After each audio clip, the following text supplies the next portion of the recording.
So, Earl of Dartmouth. I'd just like to make the point, I just draw your attention to suggestion A, to point A under suggestions. This phrase here encompasses one of the most ambitious free trade agreements that the EU has ever negotiated with a third country. Now the point is that this is no plain vanilla trade agreement, which we tend to be in favour of. This is another example of the politicisation of trade. It's got a clear and very precise political agenda. Now, the EPP rapporteur, who I notice is hanging on my remarks there, he said that there's unity in the European Parliament in Ukraine. Well, you obviously live in a completely parallel universe. There is no unity in the European Parliament on Ukraine, and there will be no unity in the European Parliament about this either. This is a clear example of the politicisation of trade. It should not be, and it must be looked at very carefully indeed. Now, the other concern that we have is on enlargement.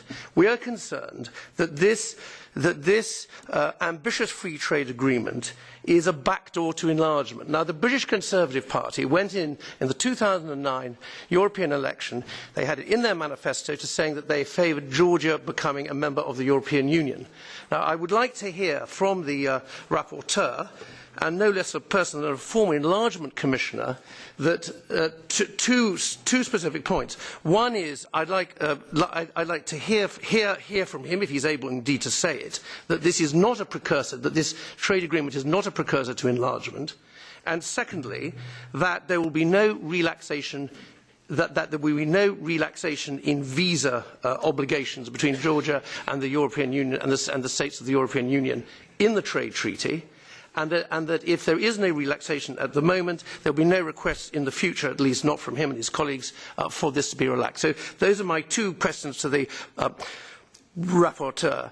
But I mean, the fact of the matter is that this is very, very worrying. It isn't a plain vanilla trade agreement at all. It's not intended to be a free trade agreement at all.